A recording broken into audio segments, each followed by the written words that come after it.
Hello, everyone. Welcome to Censored to Celebrated. My name is Melita Noël Cantú, and I am so excited to be doing a final wrap-up show for 2014. I have guest art therapist DeAnn Acton with me today, and here she is. Hi, DeAnn. Hi. Welcome. I'm Thank you. so excited to have you here, and I'm glad we got to fit this in December. I know it's such a busy time of year, but it just seemed important since Censored to Celebrated was born in the year of 2014. I really wanted to wrap it up with a creative spark, and DeAnn's really bringing that to us today with her inspiration and creativity.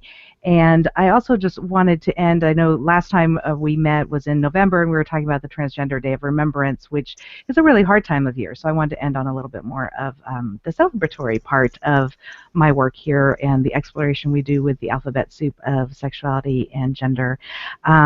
So I have some questions for DeAnn, but first I want to go ahead and introduce her, and I also want to just make sure that everyone here knows that as we all know, it can be a challenge to talk about sexuality and gender. It can be a life or death issue, as we talked about last month with the Transgender Day of Remembrance, and even now, every day I'm hearing about more suicides and deaths because of fear and hatred around these topics. So I just want to be really mindful about that this is a topic that people self-censor about. This is a topic that culturally we censor around, and we're here to celebrate as well, and I want to honor that, but I also want to remember that it can be a challenge to do that, and to really honor that DeAnn is here to share that with us and inspire us with her own example. So with all that being said, okay, DeAnn, I'm going to put this on you while I talk about you. Okay.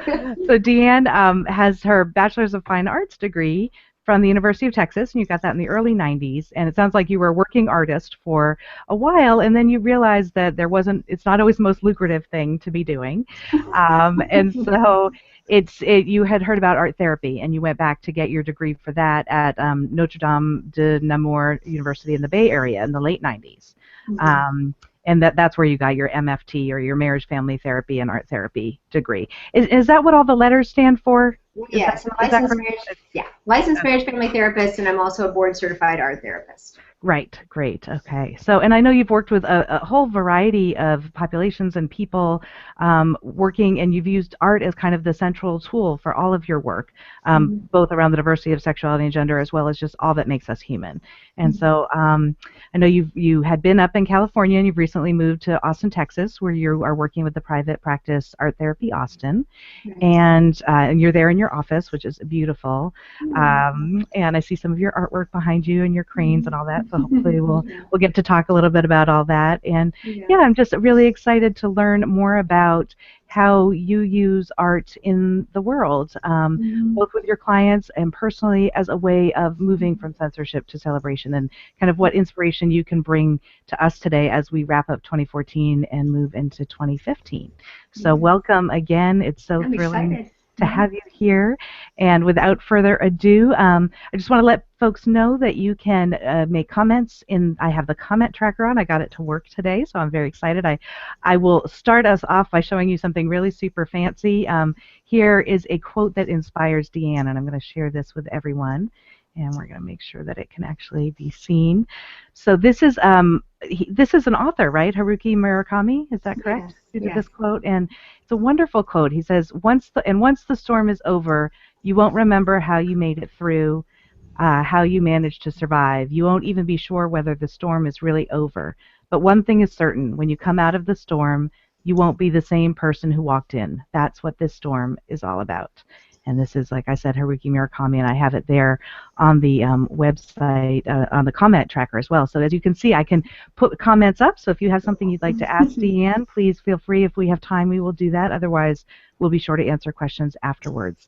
DeAnn, let's start out with a question that for me is compelling, and I've really been exploring it, especially since starting this webcast from Censored to Celebrated, and that is, what is the alphabet soup of diverse sexuality and gender? You know, we talk about the LGBT, and I'm curious, what has been most relevant in your work, and is it still relevant, or do you see it changing?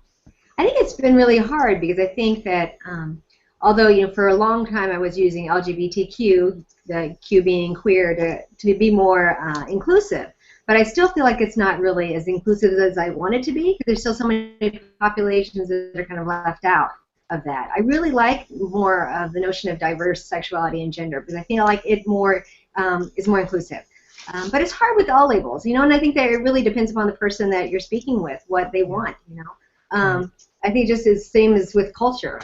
Like, for example, I'm Mexican American, and you know, I don't necessarily like the word Hispanic, but my mother does. You know, I like the word Chicano, and my mother doesn't like that word. So we all have differences around how we want to call ourselves and what we want to label ourselves. And I think it's really important to give the population the ability to do that for themselves. You know, and so I think it's kind of an interesting idea about the alphabet. And how do we include everybody? And it just seems like it's just going to get longer and longer and longer. So I like the idea of just like trying to figure out a way to make it just, you know, diverse sexuality and gender, to be just more encompassing and celebratory of everybody that might include.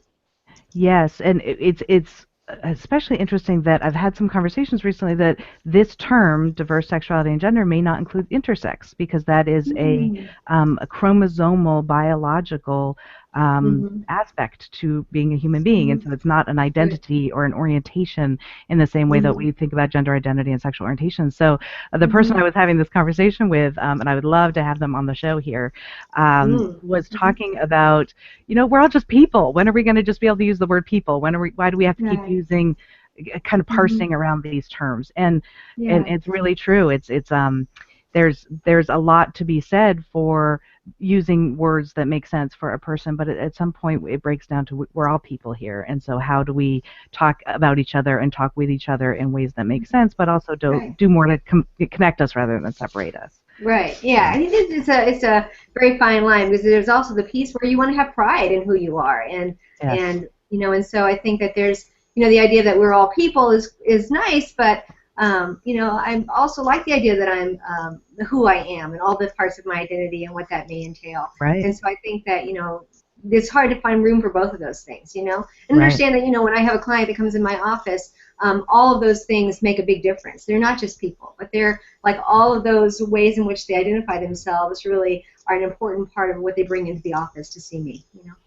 Right. No, and that makes a lot of sense, because I mean there are ways that, of course, we have differences, and how do we explore those? So let's get into some of that. That's a great segue to, if you could tell me a little bit about just what does it mean to be an art therapist? How did you walk this path to get here from being an artist? And I know you're still a practicing artist, but how did you really decide that you wanted to use this tool in a therapeutic way? Well, for me, issues of social justice have always been extremely important. From, you know, when the time I was very little, I was very much interested in issues of equality and what seemed fair and what didn't seem fair. And I carried that with me throughout my adulthood. And so when someone told me that you could actually use art to help people, I was like, whoa, that's so cool.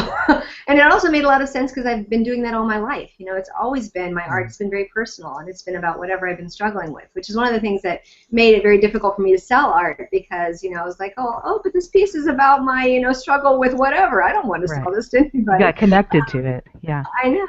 And so I think that for me, art therapy just was a really natural fit as a way of being able to do that. And I love the idea of sitting with someone and helping them to be expressive. Because I think there's a way in which children know intrinsically that they just need to create. And when they're creating, they're happy.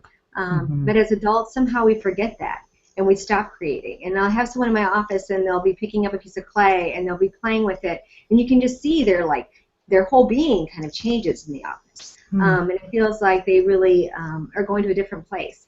And it sounds very transformative. It is. It's really important work to be able to watch, you know.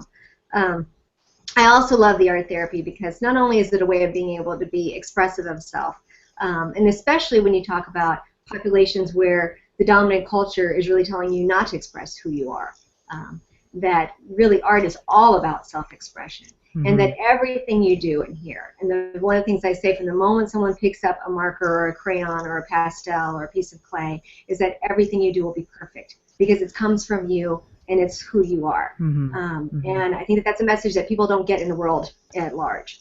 And so I think it's a really important and powerful message to get, that no matter what you do, it's going to be perfect, because it's who you're supposed to be, you know. So I love that part about art. And the other thing I really like about it is it makes kind of a record of what you do. So, you know, someone can like talk in therapy about something, and you can maybe have something important that happens, and then you leave the office, and like, you know, a couple of days later, like, something happened. I don't remember what it was, but something important happened. But with the art, you have an actual record of what happened. You know, you have this piece that reminds you of something. And so that's something that's also really powerful about art. Wow. There's also, the last thing that I think is important is just the way in which art impacts issues of trauma, because oftentimes we carry around trauma in our bodies. It's not always someplace where we have easy access to it verbally.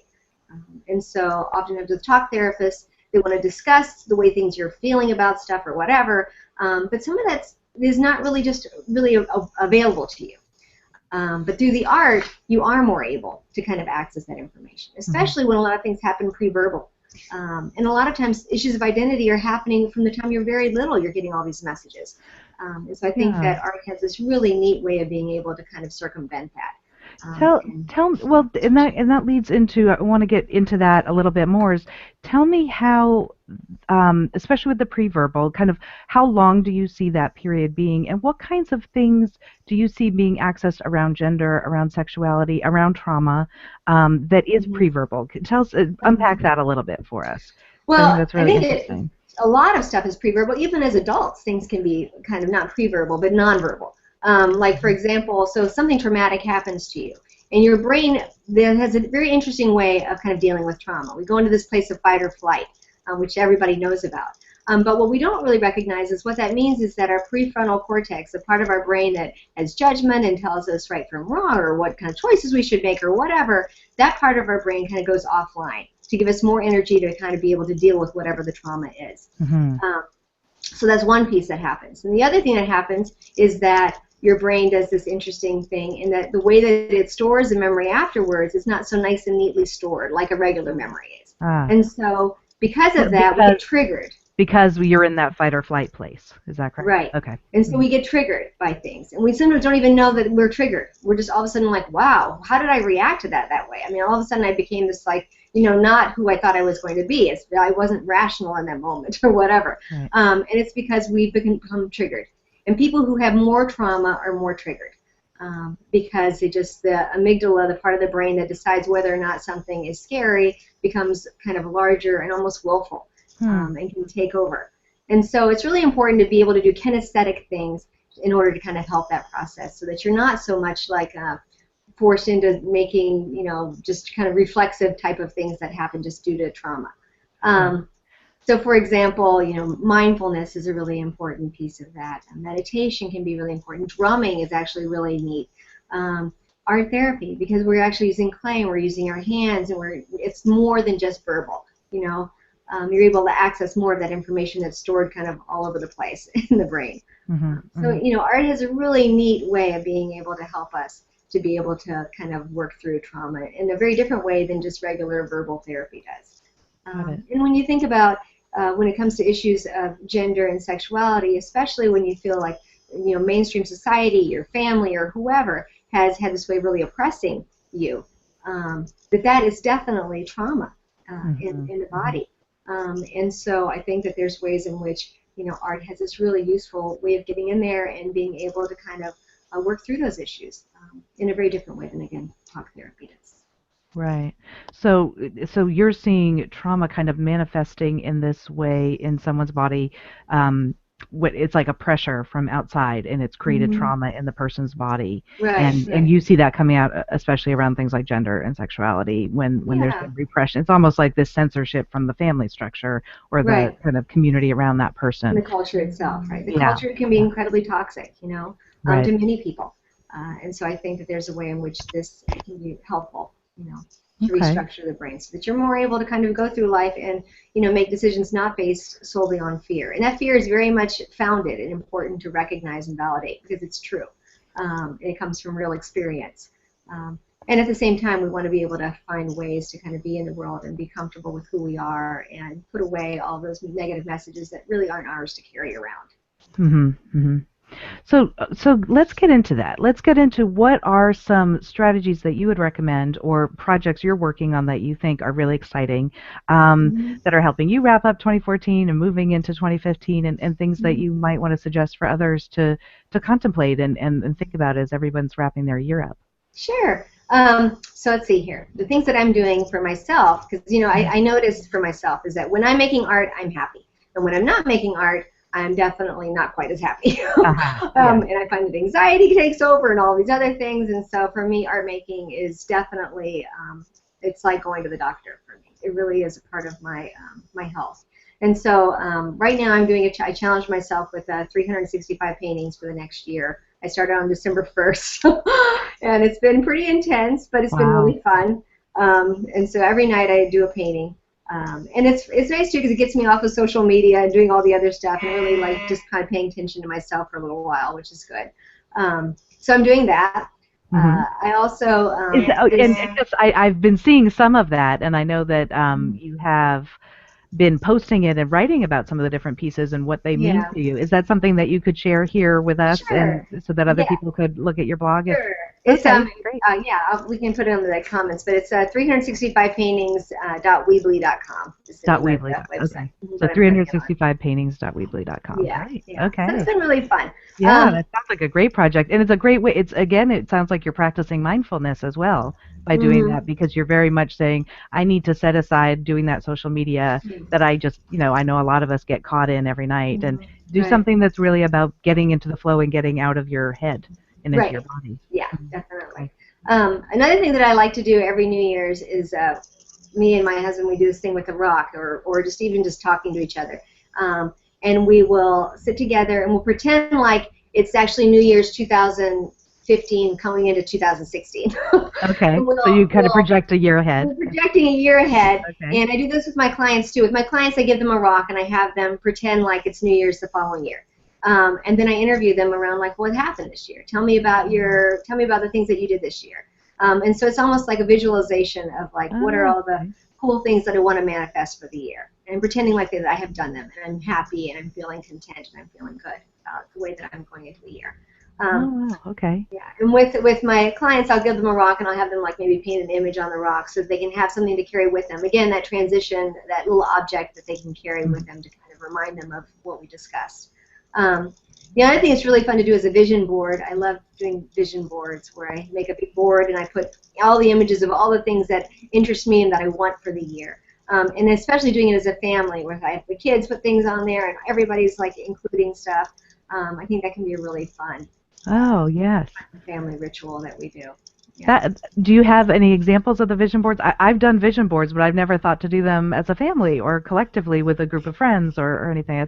Might be a neat party idea even. Yeah, totally. Yeah, definitely. I used to do kind of like vision board type of things, big collages with some of the students that I worked with. And we would make like huge images. I would outline a huge person, and we'd fill it up with just images of like, what it means to be a girl or a boy or whatever that meant.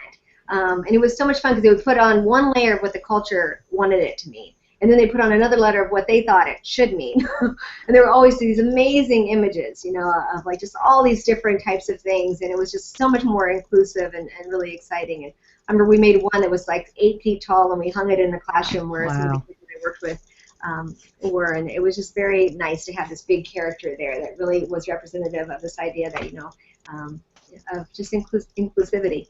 Right. And what how old were the people, the students you were working with when you? They were teenagers. Okay.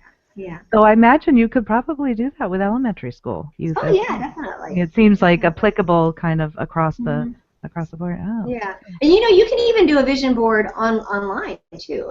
You can use Pinterest and do like a vision board. Call it your vision board and go around the internet collecting images of things that you think you want for the year and put them all there so you have a place. That's a great idea. I've become a big user on Pinterest, so I think I might try that one. I love making physical boards, but then it becomes an issue of where do I put them? I mean, my partner is an artist, so we have very it's a premium to have some wall space in this house and in our space. So I like the idea of the virtual one for those of us who are Pinterest lovers. So Yes, very yeah. cool. So Yeah. tell me, so I feel like we've heard about 4 different strategies. Any other kind of creative ideas that you think are really useful and juicy Um, around yeah. sexuality and gender? Hmm.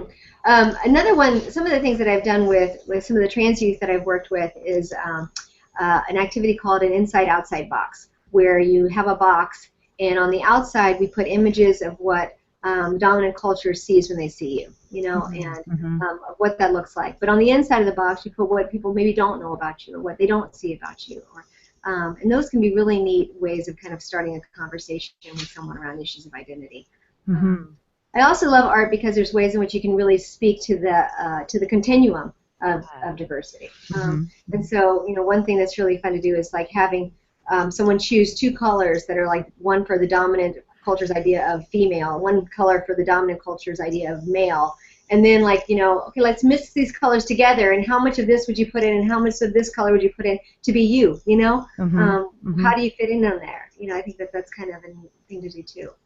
Well, interesting. I've heard people doing that around their orientation of like today I'm Mhm. 20% into boys and 80% into girls, or and Yeah. I've heard it done kind of Uh-huh. mathematically speaking, but never with color. That's Yeah. a really neat Yeah, I idea. like the idea of like, making some quantitative like analysis of identity. Maybe that's a mathematician in me that Yeah, likes that. Yeah. right, right, right. Well, and it can change so infinitesimally, when you do it Right. with color, you can really do that Hmm. gradation. But Yeah. with math, you can certainly do it Yeah, too. and it's really fun too when you Specific. do it with color with like a group. And so then after that, after you all have your color of who you are, and then creating some like mural with all those colors together. It's just Oh, yeah. Oh, that sounds really amazing. celebrating all the diversity that's available within your particular group. So I can really see how you use this both kind of individually with someone, but then in a group settings. I mean, it sounds like Hmm. you can apply a lot of these different strategies and Yeah. creative tools to working with groups. Yeah, I really am. I'm quite a lover of groups. I think Mm-hmm. community is such an important thing to have. And when you find, especially when you can find a group of people that have experienced the same types of things that you have, I mean, there's nothing more powerful than that. I think that, I used to always tell my clients for years, oh, you should try a group. Group therapy is really wonderful. And I think that it wasn't until I had my own experience with a group when I was fought cancer that I really understood what that meant. To Yeah. have Hmm. somebody there where I didn't have to like explain everything, that they understood where I was going through. They didn't look at me strange or Right. with sad puppy dog eyes or whatever the thing was, Right. Right. and I really could just express myself. There was something just so powerful about that. So I recommend groups to everybody. And creative groups where you're able to do art is even more powerful. I just think it's just really a fun way of being able to kind of be together and create community very quickly Yes. with others. So. Well, tell me, I know at Art Therapy Austin, you all are putting together some groups. Can you tell me a little bit about what those are about and what they look like? Yeah, I'm hoping in January to begin a women's group. But I think that we want to do more groups with especially youth. I think there's going to be an adolescent group that will be starting pretty soon. And I think that we also wanted to start doing some kids groups that are art therapy, but also social skills type groups Yeah. for youth.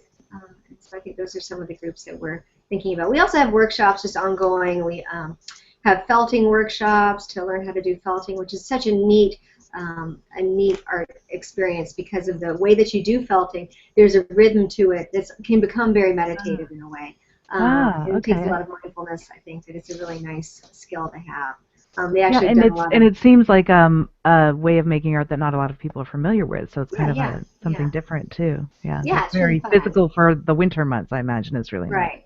Yeah, and so we're going to probably be doing workshops every month of one kind or another. So please just check out our website and kind of see the calendar and see what we're going to be up Great. to. But we're hoping for lots of cool stuff this year. We're Yeah. going to be having an open house on the 24th, I believe, Okay. from 4 to 6. And Great. there's more on our website about that. So So open in the Austin community here. Great. yes, Well, yes, we listed. as Yeah. a person who's part of that Austin community, I'm certainly and a parent, I'm very excited And about we'll make some a lot art of that. too. We'll Yeah. definitely make some art while we're Yeah. there. So. That's exciting. I tend to think of myself as more of a musical person, and communication is very important to me. But I find myself more and more drawn to visual stuff, and Mhm. I was surprised at how therapeutic and just engaging both. I made clay. I made something with clay once, and it inspired me to become a mother. You know, and Oh, I wow. didn't expect that at all. You know, and I've done Yeah. vision collages the way you or vision boards the way you Yeah. mentioned, and it really for somebody who's not visual, I was surprised by that. So I mean, not that I'm not visual. I love color, but I just Right. never have thought of myself as an artist. So Yeah. I think I want to make sure that everyone who's watching realizes that we're not talking about this a way to become an artist necessarily. It's that we are all artists, and it's a way Oh, to yes, definitely. express You know, ourselves. I think there's a way in which sometimes we have this art trauma where Mm, somewhere along the line somebody told us that we weren't doing art correctly, or that yes. the art that we were making was wrong, or we made a C in art class, or something like that happen, which is so tragic. And then we decided that we weren't artists and we couldn't make art. But when you ask any 3-year-old, are you an artist? They all say yes, you know, Yes. and they'll create anything, and they'll like just you know. And I think there's a way in which there's something connected to happiness around this ability to just create and not be so afraid, you know? Yeah. And the other thing that I think about with art is that there's like when I go to give gifts at a birthday party, bringing art supplies is a great way to give a gift that doesn't feel gendered, you know, Yeah, definitely, which so many definitely. of the toys in the society feel gendered. And Yes, that is one thing that I know, you know, bringing a book or bringing some art supplies is a way to kind of get away from that. So definitely, that's, definitely. and you And it's figure sad that every because, kid's going to love that. right, some people still though like have this way of like gendering even art supplies, which is really Mm, unfortunate, you know? I don't yeah. know where that comes Yeah. from. But Interesting. yeah, Yeah. yeah. Well, wow, we're already getting close to the end. So do you have a little while to go over for a couple minutes? I have Yeah, two more questions I totally. really wanted to get Yeah. to. So hopefully, if you do have to leave us out there in the audience, come back and watch the last few minutes because these are two really good juicy questions, and I'll get right to them. Um, and again, I just wanted to make sure everyone knows my guest is DeAnn Acton, who's a licensed marriage and family therapist with a specialty in art therapy. And I am Melita Noël Cantú, your guest, or your host. Oh my goodness. All right, so here we go. This is the question that for me is all about the censorship and celebration tug of war that we have here in this world. And I'm kind of wondering, personally or professionally, what's an example of a time you noticed yourself moving from feeling censored either by yourself or others to being able to celebrate that same thing and look at it through a different lens and really Mhm. turn it around for yourself? Mhm. Right. Um, I think when I think about this question, I'm really wanting to talk about being a parent because I think that Mm, that's one of the ways in which that really has happened for me. I think that, you know, growing up, I grew up very Catholic, Mexican Catholic, yeah, where we had very narrow rules around what gender meant and sexuality and all kinds of other things. And I definitely, a lot of that is inside of me, you know. mhm, mhm. And it's something that, you know, I've worked really hard to try to figure out, like identify it and like question it and take it out of me and like try to figure out how to kind of deal with it and put it away somewhere so that it doesn't impact the work that I have with the clients that I have and with even with my Right. children. So, you know, when I had my children, I really wanted to make sure that things like their toys were always incredibly like they had the whole spectrum of gender was there. So Mhm. it really allowed for them to be able to kind of express and play with whatever they wanted to. Mm, I really wanted to make sure that when I talk about their relationships, that they're never that I don't like assign gender to who it is that they're going to fall in love with either. That's incredibly important to me. mm, And mhm. because, you know, I want them from a very early age to know that, you know, I want them to be whoever they're supposed to be in this world. And, you know, I don't know who that is. And I'm really excited about figuring that out. Yeah. And so, you know, that's been something that has been really cool. And I've also, you know, as I've through that process, I definitely recognize my own issues that come up. You know, I joke around all the time about how, you know, I'll go in to clean my daughter's room and the Barbie dolls are all naked on the floor. And, you know, my definite first reaction is I need to put clothes on all of them. And I actually really fight that because I don't want my children to be ashamed of their bodies. I want them to be Mhm. really like excited and happy and so it's been, you know, it's a struggle that you know, I'm definitely working through all this stuff from my own upbringing, you know, and figuring out like how to best raise my children so that they are really open and excited and can celebrate Mm. who they're supposed to be in the world. So. And do you see them responding to that? I mean, do you feel like you're being successful with Yeah, that kind of definitely. mindfulness you're bringing to it? Yes, I do think so. My daughter will draw images all the time of couples, and they're not always men and women, you know, Mm-hmm. and I love that, you know, that she's not so much connected to like there's only one way to be in the world. Like that there's this idea that there's many different ways to be, and Wow. so you know, that's something that's been really important to me. And you know, and I'm really happy too that you know my own family, even though they may have raised me in a particular way, they've been really open to that as well with my children. Wow. And so, you know, that's been really positive. That's great. Yeah, So you've kind of seen it in both generations, both your elders and in your yeah, children. Oh, yeah, that's yeah, I fantastic. have. So it's been really, really good. You know, and we'll see. I mean, imagine the other things will come up as they get older, and you know, because right Hmm. now they're still little.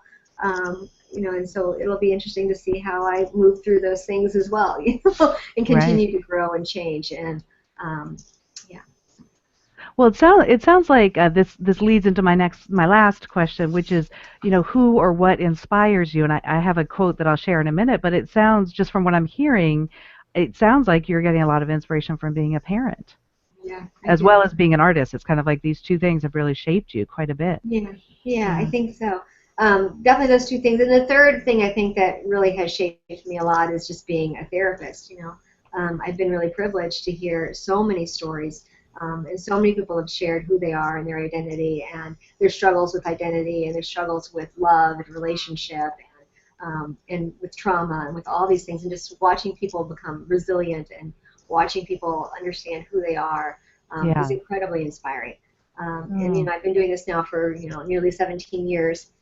It's been very, it's been really kind of life changing to be able to sit with people and bear witness to kind of the things that they've experienced. So you know, definitely, I think that's where my biggest inspiration is. And I think the other piece that's important for me around that is that I take those experiences and that I've had with my clients and their stories. And I'm a firm believer that therapy doesn't stop in the office. So mm-hmm. when I'm talking with, for example, you know, a trans youth, and they're telling me about kind of some of the struggles they've had, I take that outside as well. And so that means, you know, if I care very much about this client, I need to make sure that not only am I caring about her within that session, but I'm also doing what I need to do outside of that session to make sure that social justice issues are at the forefront and I'm impacting change in Mm-hmm. the world itself. So, so I think that in that way also, I feel very inspired by my clients to like you know continue the work and continue to find ways to live in a world that I want to live in and Right. make the changes that I need to make. Wow. That's awesome. Well, I want to go ahead and share this. Let's see if I can share this quote. Oh, wait, where did it go? Hang on. Can you see the quote here? Yeah. Yeah. And it says, art washes away from the soul the dust of everyday life. And that's a Pablo Picasso quote. And just fantastic quote. I love Yeah, that. I love that quote. That's a great Yeah. quote. Yeah. So want to can you speak to, is he somebody who particularly inspires you, or was it the words, or what I think was it's it the about that? words, but I also, you know, just in his artwork, there's a way in which, you know, he really just kind of like was very playful and just was constantly creating. And there's something about that that's really important. I know as a person, he wasn't always the nicest guy, Yeah, yeah. but I I know that like it's interesting because there is that tension with him. So, yeah, yeah, it's yeah. not with a lot of artists, unfortunately. But I like the fact that you know there's just this playful way of being able to kind of make art Hmm. and not so much the way that he tipped the judgment out of art and the idea that you know children are these amazing artists and he really Mm, you know he said that one of the worst things was like learning to make art that there was a way in which that really hindered him you know right. because as a child you make art in this totally different way it's really just quite amazing. It's when you start trying to learn to make things perfect that things start to become more difficult. And I Huh. like that notion, you know. But also just the way he was just so prolific. He made so much art, Yeah. and there's something just really inspiring about that. You know. Yes. No, I agree. And what I'm hearing so much from you today is mindfulness and the sense of flow that comes with being a creative person, and that's something that we really intuitively understand as children, and really put out into the world. And it gets harder and harder the more we get enculturated almost. And I wonder if there's something to be said about gender and sexuality around that too, that we tend to be able to express ourselves so much more clearly when we're younger, and then we get put into little boxes around gender and sexuality as we get older. And sometimes it's about going back to try to rediscover who we really are. And the therapy sounds like it really helps with that. Oh, I think I have lost DeAnn. Well, I wanted to just thank you, DeAnn, for being with us today. And we are at the end of our show. It always goes so fast. But it's just been a wonderful way to end the 2014 to have you on today. And I think her connection went out a little bit, but thanks to all of you out in the audience for joining us. We really appreciated having the chance to talk with you. And if you have any questions, please feel free to post them in the comments where you RSVP'd. And I will go ahead and say, have a wonderful new year. As always, I hope you get a chance to celebrate all the people in your life as you make choices around how you may personally wish to move from censorship to celebration. And I hope we gave you some good ideas for how to do that. And DeAnn and I will do a little bit of a write-up about that, so you can kind of have them written down so you can take them forward and take them with you into 2015. I have some really exciting guests coming in 2015. We will have 2 episodes in January, I believe, a special episode. And I will be doing more with that soon, so be on the lookout for that. And feel free to sign up for my emails, and you can see that in the About section so that you get reminders when the next shows are coming up. So thanks again for joining me. Have a wonderful rest of your holidays and into the new year. And thanks again to DeAnn Acton for joining me and talking about art therapy. Bye-bye, everyone.